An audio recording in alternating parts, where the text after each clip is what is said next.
Hello friends, फिर से स्वागत है आपका नए वीडियो में। हम पढ़ रहे थे एनसीईआरटी की बुक्स, जिसमें हमने शुरू किया था एक मिनट क्लास 6 से, जिसमें हमने पढ़नी शुरू की थी जियोग्राफी। तो क्लास 6 की जो जियोग्राफी है उसका नाम है पृथ्वी हमारा आवास। और इसमें हमने पढ़ लिए थे 7 चैप्टर। इसके लिए देखने के लिए आप पुरानी वीडियो देख सकते हैं। और इस वीडियो में हम देखेंगे चैप्टर नंबर 8, जिसका नाम है भारत, जलवायु, वनस्पति तथा वन्य प्राणी। मतलब भारत में जलवायु कैसी, वनस्पति कैसी तथा वन्य प्राणी। इसमें हम ओनली रीडिंग करेंगे।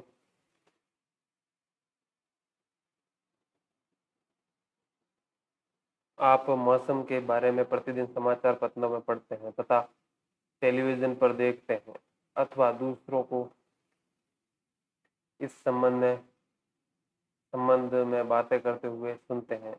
आप जानते हैं कि मौसम वायुमंडल में दिन प्रतिदिन होने वाला परिवर्तन है। इसमें तापमान, वर्षा एवं सूर्य का विकिरण इत्यादि शामिल है। उदाहरण के लिए मौसम कभी गर्म या कभी ठंडा होता है। कभी कभी आसमान में बादल छा जाते हैं तो कभी वर्षा होती है।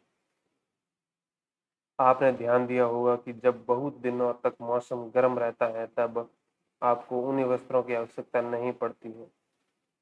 आप खाने पीने के ठंडे पदार्थों को पसंद करते हैं। इसके विपरीत ऐसे भी दिन होते हैं जब आपको ऊनी वस्त्रों के बिना ठंड लगती है। ठंडी ठंडी और तेज हवाएं चलती हैं।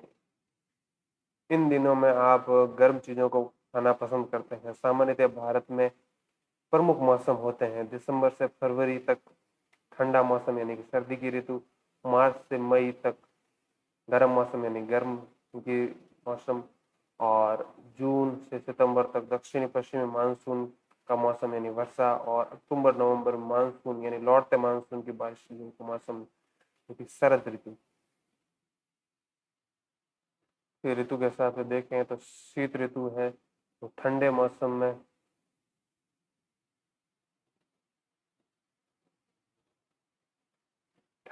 में सूर्य की सीधी किरणें नहीं पड़ती हैं। इसके फलस्वरूप उत्तर भारत का तापमान कम हो जाता है। और ग्रीष्म ऋतु की बात करें तो ग्रीष्म गर्मी में मौसम में सूर्य की किरणें अधिकतर सीधी पड़ती हैं। तापमान बहुत अधिक होता है। दिन में समय गर्म एवं शुष्क पवन बहती है, जिसे हम लू कहते हैं। आओ खेलें, ये कुछ खेल दिया हुआ है, पढ़ लेते हैं इसको एक बार। आओ खेलें। हमारे देश में सभी भागों में लोग अपने क्षेत्रों में पाए जाने वाले फलों के ठंडे पेय, जिसे शरबत कहा जाता है, का सेवन करते हैं। ये पेय पदार्थ प्यास को बुझाने में सबसे अच्छे साधन है तथा लू के दुष्प्रभाव से हमारे शरीर की रक्षा करते हैं। क्या आपने कभी आम, बेल, नींबू, इमली, तरबूज तथा दही का शरबत जैसे छाछ, मट्ठा, मौरी इत्यादि पिए हैं? बहुत से लोग केले तथा आम में मिल्क शेक भी बनाते हैं। गर्मी के बाद पहली वर्षा हमें आनंद प्रदान करती है। हमारी सभी भाषाओं में वर्षा पर गीत हैं। वे सुनने में अच्छे लगते हैं तथा हमें आनंदित करते हैं। वर्षा के 2 गाने को याद करें तथा एक साथ मिलकर गाएं। वर्षा पर 5 कविताओं को इकट्ठा करें या लिखें। विभिन्न भाषाओं में वर्षा के नामों की जानकारी अपने मित्रों, पड़ोसियों तथा परिवार के सदस्यों से प्राप्त करें। उदाहरण के लिए हिंदी हिंदी में वर्षा कहते हैं, उर्दू में बारिश कहते हैं, मराठी में पाउस और बंगाली में वर्षा।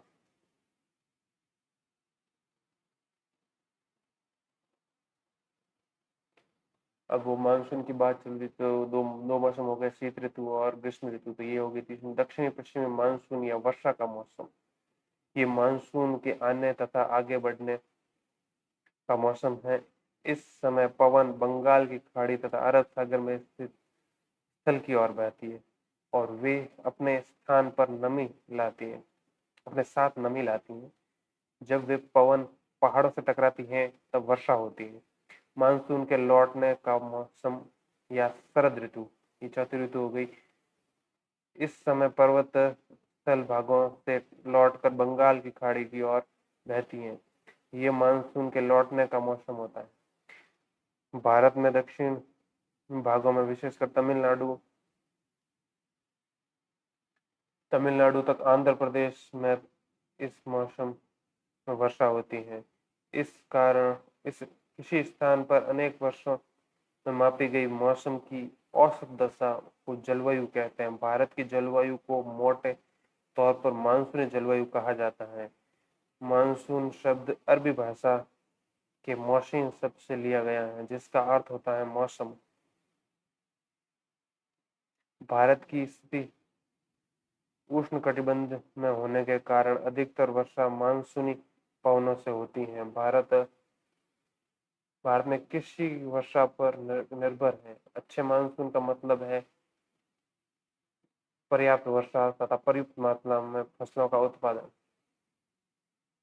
साइड में अगर किसी वर्ष मानसून वर्षा कम हो या नहीं हो तो क्या होगा? सही उत्तर पर चिन्ह लगाएं। फसल प्रभावित होगी या नहीं होगी? तो प्रभावित होगी। कुओं के पानी का स्तर ऊपर जाएगा कि नीचे जाएगा? तो नीचे जाएगा। और गर्मी का मौसम लंबा होगा या छोटा होगा? तो ये लंबा हो जाएगा।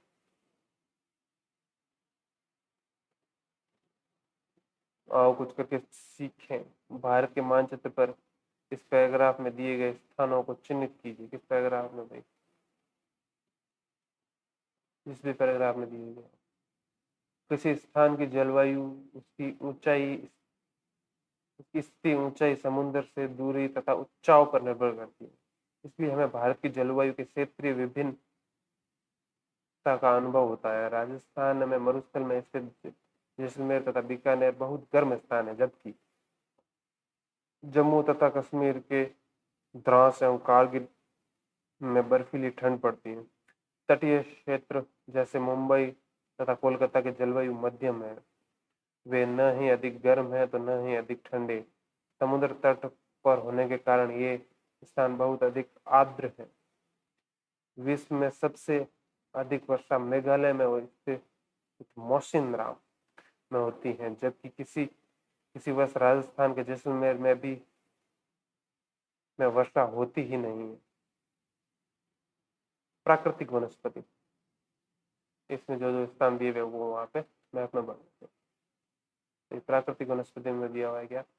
हम अपने चारों तरफ विभिन्न प्रकार का पादप जीवन देखते हैं। हरे घास वाले मैदान में खेलना कितना अच्छा लगता है। कुछ पौधे छोटे होते हैं जिन्हें झाड़ी कहा जाता है, जैसे कैक्टस तथा फूलों वाले पौधे इत्यादि। इसके अतिरिक्त कुछ बहुत से लंबे वृक्ष होते हैं, जिनमें से कुछ के बहुत शाखाएं तथा पत्तियां होती हैं, जैसे नीम, आम। तो कुछ वृक्ष ऐसे होते हैं जिनमें पत्तियों की मात्रा बहुत कम होती है, जैसे नारियल। घास, झाड़ियां तथा पौधे जो बिना मनुष्य की सहायता से उपजते हैं उन्हें प्राकृतिक वनस्पति कहते हैं। क्या आप कभी यह नहीं सोचते कि ये एक दूसरे से किस प्रकार भिन्न है? अलग अलग जलवायु में अलग अलग प्रकार की वनस्पतियां पाई जाती हैं। इनमें वर्षा की मात्रा सबसे महत्वपूर्ण होती है। जलवायु की विभिन्नता के कारण भारत में अलग अलग तरह की वनस्पति पाई जाती है। तो जिसमें ये देखें तो सर्वाधिक ऊंचाई ये हो गया 1.5 metre, 5 metre, 20 metre, 40 metre, 60 metre. तो ये हो गए झाड़ी वाली परत। ये हो गया तरुण वृक्ष। ये हो गया वितान। ये उद्गामी परत। ये उष्णकटिबंधीय वर्षावन। उष्णकटिबंधीय हो गया कौन सा? ये जो पृथ्वी थी ये विषुववृत्त था, और उष्णकटिबंधीय ये 23.5 डिग्री ऐसे वाली रेखा, और ये वाली ये हो गया उष्णकटिबंधीय वर्षावन। वर्षावन हमें वनों की आवश्यकता क्यों है? वन हमारे लिए बहुत ही लाभदायक है। ये विभिन्न कार्य करते हैं। पेड़ पौधे ऑक्सीजन छोड़ते हैं जिसे हम सांस के रूप में लेते हैं तथा कार्बन डाइऑक्साइड को ग्रहण करते हैं। पेड़ पौधों की जड़ें मिट्टी को बांध कर रखती हैं तथा इस प्रकार वे मिट्टी के अपवर्तन को रोकते हैं। फिर वनों से हमें ईंधन, लकड़ी, चारा, जड़ी बूटियां, लाख, शहद, गोंद इत्यादि प्राप्त होते हैं। वन्य जीवों के प्राकृतिक निवास है। पेड़ों की अंधाधुंध कटाई के कारण भारी मात्रा में प्राकृतिक वनस्पति समाप्त हो गई है। हमें अधिक पौधे लगाने चाहिए। जो पेड़ बचे हैं उनकी रक्षा करनी चाहिए। लोगों को पेड़ों के महत्व के बारे में बताना चाहिए। हम लोग कुछ खास आयोजन जैसे वन महोत्सव मनाकर अधिक से अधिक लोगों को इस प्रयास में शामिल कर सकते हैं। इस तथा पृथ्वी को हरा भरा रख सकते हैं। साइड में दिया हुआ है, लीला के माता पिता ने उसके जन्म पर नीम के एक पौधे को रोपा। प्रत्येक जन्मदिन पर उन्होंने अलग अलग पौधों को रोपा। इनको हमेशा ही पानी से सींचा जाता था तथा अत्यधिक गर्मी, सर्दी एवं जानवरों से बचाया जाता था। बच्चे भी ये ध्यान रखते थे कि कोई उन्हें नुकसान न पहुंचा पाए। जब लीला 20 वर्ष की हुई तब 21 सुंदर वृक्ष उसके घर के चारों ओर खड़े थे। चिड़ियाओं ने उस पर अपना घोंसला बना लिया था। फूल खिलते थे। तितलियां उनके चारों ओर मंडराती थी। बच्चों ने उनके फलों का आनंद लिया, उनकी शाखाओं पर झूले, उनकी छाया में खेले। कहने का मतलब है पेड़ लगाओ। ये क्या दिया हुआ है, मिट्टी को ये पेड़ की जो पेड़ कहाँ कहाँ काम आता है, तो ये नीचे हो गया मिट्टी को बांधना। फिर इससे बनता है क्या क्या सामान, फर्नीचर, ये खेल का सामान, ईंधन, ये चारा, आश्रय मतलब घर, ये दवाइयाँ, यहाँ बनती है ऑक्सीजन, ये कीट पतंगों से ये वापस बन जाता है, मतलब ये मधुमक्खी से बन जाता है शहद, इससे मिलते हैं फल फ्रूट, ये गोंद है और लाख। और फिर है वन्य जीवों का प्राकृतिक निवास, और ये है इमारती लकड़ी, और ये है रबर। वन्य प्राणी, वन विभिन्न प्रकार के वन्य जीवों का निवास है। वनों में जंतुओं की हजारों प्रजातियां तथा बड़ी संख्या में विभिन्न प्रकार की सरीसृपों, उभयचरों, पक्षियों, स्तनधारियों, कीटों तथा कर्मियों का निवास होता है। बाघ हमारा राष्ट्रीय पशु है। यह देश के विभिन्न भागों में पाया जाता है। गुजरात में गिर वन में एशियाई शेरों का निवास है। हाथी तथा एक सींग वाले गैंडे असम के जंगलों में घूमते हैं। हाथी केरल एवं कर्नाटक में भी मिलते हैं। ऊंट भारत के रेगिस्तान तथा जंगली गधा कच्छ के रण में पाए जाते हैं। जंगली बकरी, हिम तेंदुआ, भालू इत्यादि हिमालय के क्षेत्र में पाए जाते हैं।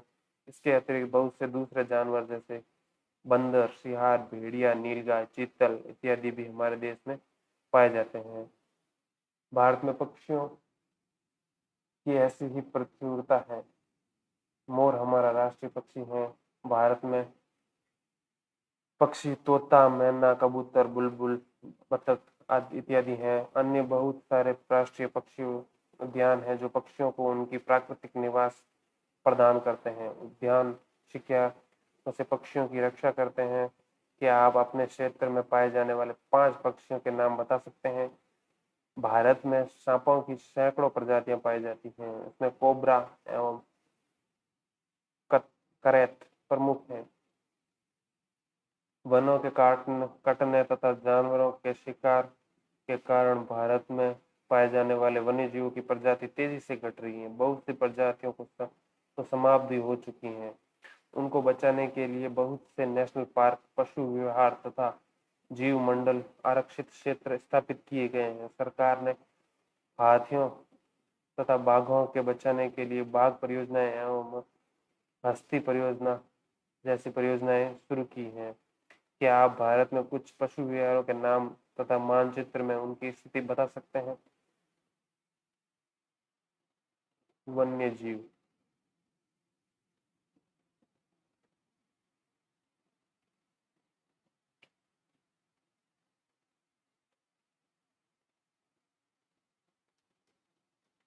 आप वन्य जीवों के संरक्षण में भी हाथ बटा सकते हैं।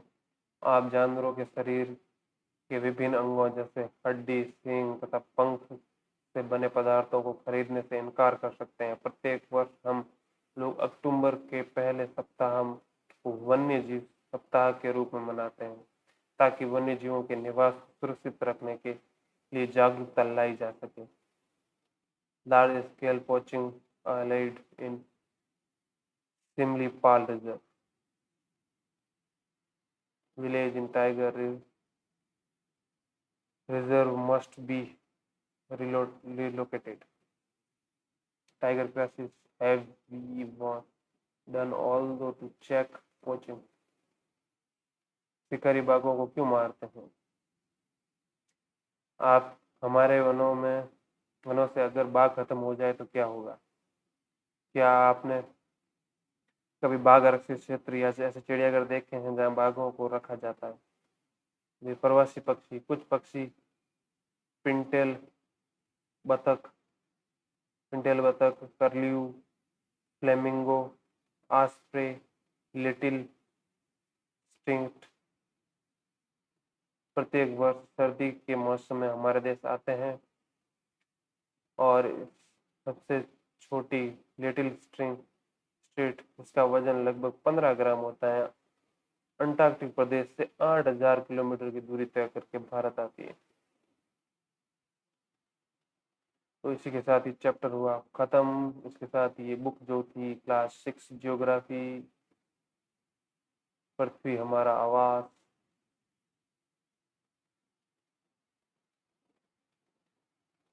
उसके ये 8 चैप्टर हुए खत्म। इसके बाद में हम पढ़ेंगे हमारे क्लास 6 की हमारे अतीत की बुक, जिसमें भी लगभग 7-8 चैप्टर होंगे हमारे अतीत, जो कि हो गई हिस्ट्री की बुक। उसको शुरू करेंगे नेक्स्ट वीडियो में। तब तक के लिए धन्यवाद। Thank you.